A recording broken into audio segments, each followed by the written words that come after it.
When Ken and I got married 3 years ago, we built our dream home together. It was the most significant purchase I've ever made, and we were both determined to cherish it as a symbol of our new life together.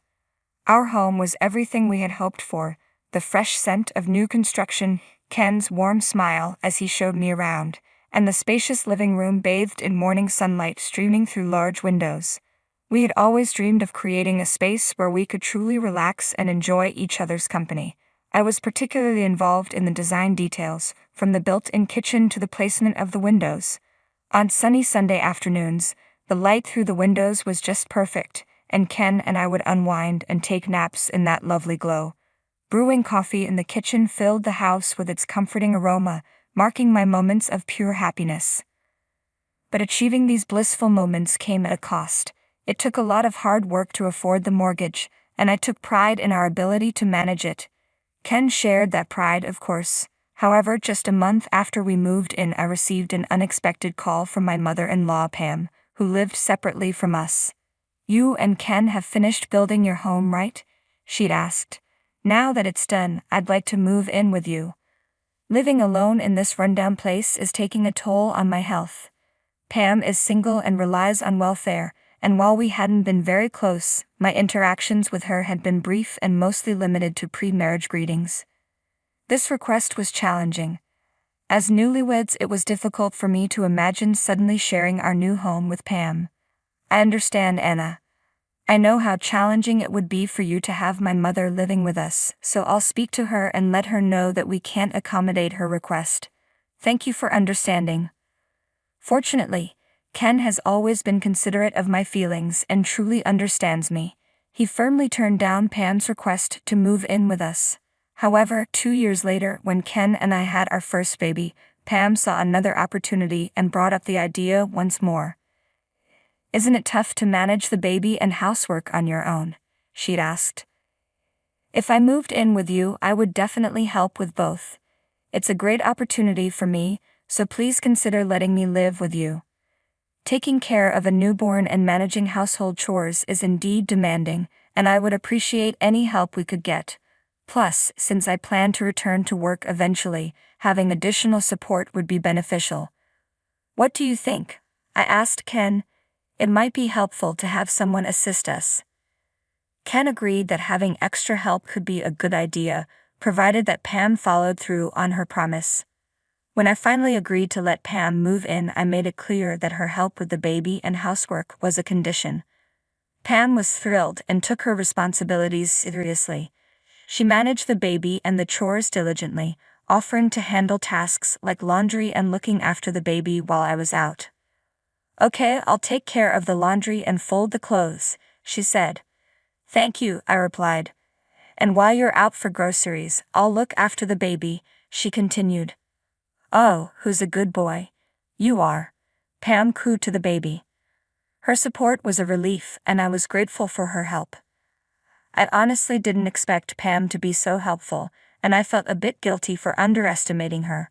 For the first week, she was a great help around the house and with the baby, and I was grateful for her support. But that didn't last long. Soon Pam began slacking off. When Ken was away, she would lounge around and ignore my requests to care for our son. This became a frequent issue, and my trust in Pam started to wane.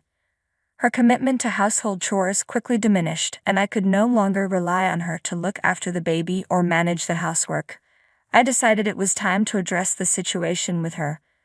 Despite Ken's multiple attempts to talk to her, she dismissed his concerns. "You know I'm doing my best too," I told him, feeling the weight of the situation. "Anna is just being too strict. But we need her to help us properly. That's why we invited her to live with us." Pam reacted poorly whenever Ken confronted her, either blaming me or crying to gain his sympathy. She continued to stay at our home, but her attitude towards our son became increasingly negative. "Oh, he's crying again. He's so loud," she would complain. "Hurry up and make him stop." Her lack of care and growing frustration with the baby made me anxious. I worried about leaving our son with her and wished for her to move out as soon as possible. "Honey, I'm really afraid for our son's safety with Pam around." I confided in Ken. I think it's best if she leaves. Ken agreed and began making arrangements to find a new place for Pam. Soon our living room was cluttered with her belongings. I had to keep a constant watch over our son to prevent him from getting hurt by her things. Despite our repeated warnings, Pam's behavior didn't improve. We were determined to persuade her to move out and restore some peace to our home. I was in a panic when I realized that our son was missing from his room where he was supposed to be sleeping. Frantically searching, I found Pam outside with him. "What are you doing? How could you take our son out without our permission?" I demanded. "I just wanted to show him off a little," Pam replied dismissively. "You shouldn't worry so much. If I took him out like this, people might talk, but it's not a big deal. And stop shouting at me."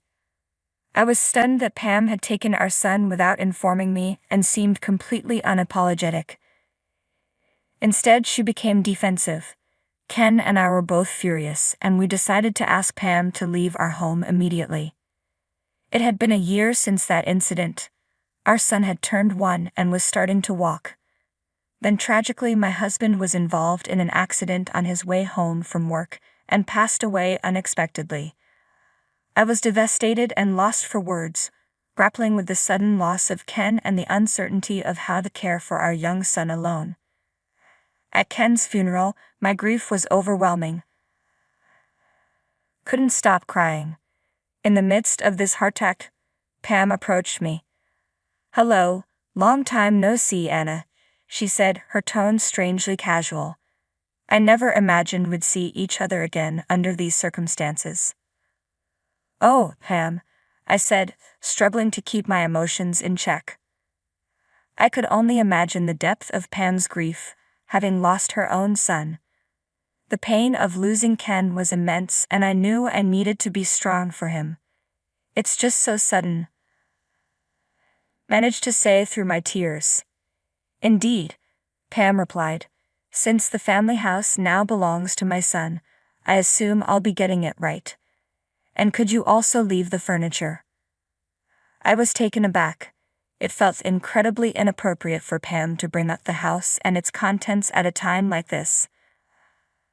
Couldn't understand why she was focusing on material things when we were both mourning such a profound loss.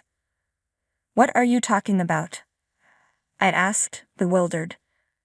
"The house cost $500,000 to build, and there's still a mortgage to be paid." "Oh, well, you're going to cover that, right?" she responded casually. I couldn't believe Pam was discussing the house and mortgage at Ken's funeral.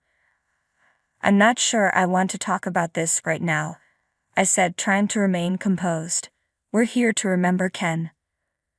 But Pam insisted it's important we address this now. "No, this is not the right time," I said firmly. "If you continue to behave like this, please leave immediately." I was fed up with Pam's insensitivity.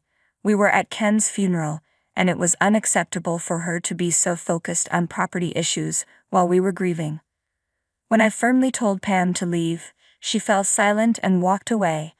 I was left wondering what she was thinking, especially given the recent loss of her own son. After the funeral and cremation, I managed to calm down. I knew I couldn't stay sad forever. I needed to focus on working hard to provide for my son. I put him in daycare and returned to my job, juggling work, house chores, and childcare as best as I could.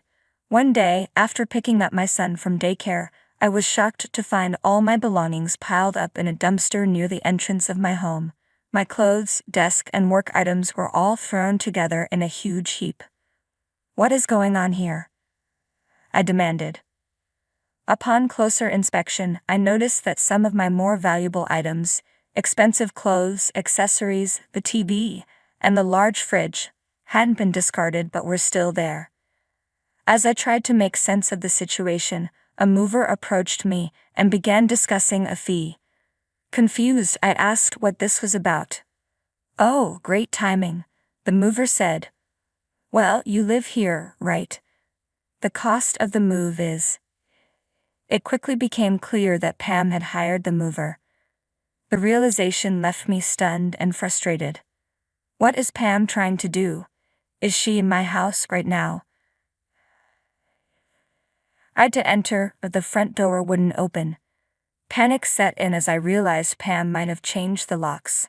Had she somehow gotten hold of my house key while I was preoccupied with Ken's funeral? Immediately called Pam. What is the meaning of this, Pam? How dare you come into my house without permission and throw out my belongings without asking me first? There's nothing wrong with taking my son's things. You're no longer part of the family, so get out. What are you talking about? Ken is gone, but you have no right to act this way. Get out before I report you for trespassing. Pam abruptly hung up the phone.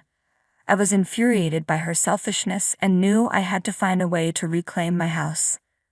With my son crying and unable to stay outside forever, I decided it was best to go to a hotel or my parents' house for the time being. I asked the movers to store my belongings temporarily and left. A week later, I received a phone call from Pam, who sounded distressed.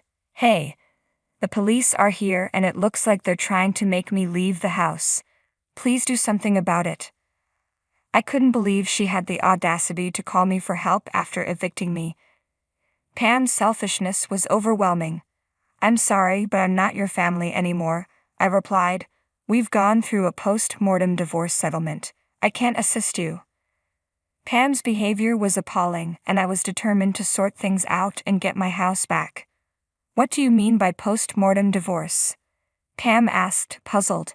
It's a legal procedure to sever ties with the relatives of my deceased husband, I explained. Since I'm still legally Ken's spouse, I inherit the house. I've cut ties with you, so you have no right to live here or expect any support from me. What? You know I have nothing, and yet you're kicking me out? Pam protested. Yes, I am, I replied firmly. Since we're no longer family, I have no obligation to you. Pam sounded outraged. But I took care of the baby. How can you be so ungrateful and cold? It was clear that Pam didn't understand, or didn't want to acknowledge, how wrong her actions were. Her anger only confirmed my decision. If that's how you feel, I said, you can stay if you want, but you'll need to pay the mortgage in one lump sum. What? You want me to pay the mortgage in full? Pam was incredulous. You don't need to pay the mortgage that's already been covered up to now. You're only responsible for the remaining amount. But be warned, it's a significant sum. Pam was taken aback. How could I possibly pay for a house that's only been built for 3 years in one installment? Well, if you can't manage it, then the house is mine, and you, as someone who is no longer part of the family, will be reported for breaking and entering. I ended the call feeling resolved. I knew I didn't need to explain to Pam that the mortgage was covered by insurance after Ken's passing. A few days later, when I finally managed to get back into the house, I found it in disarray. Furniture was damaged and my clothes were in a mess. I took photos and documented everything, noting the costs and the circumstances under which Pam had evicted me. Even though filing a claim might not result in a payout, having this evidence could be useful if Pam caused further trouble. Later, Pam contacted me, demanding a $1,000 fine for trespassing. Of course, I had no intention of paying her.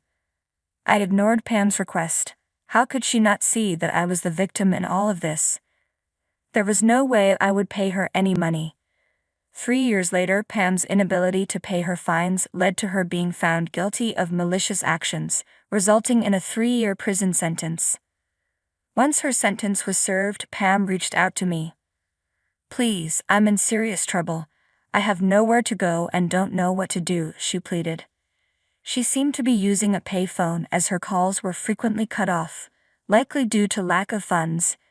It was clear that she was reaching out to anyone she could, desperately seeking help.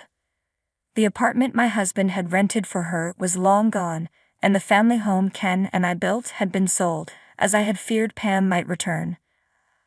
I felt a sense of justice in knowing that Pam's situation was a direct consequence of her own actions. Pam, this is what you deserve. I have no obligation to help you, and I want you to stop bothering me. Live your life on your own, I told her firmly before ending the call. With that, I closed the chapter on Pam, determined to focus on raising my son to be strong and independent. I placed my hand on Ken's photo, holding it close with my son by my side. Thank you for watching until the end. Please subscribe to our channel, and we hope to see you in our next video.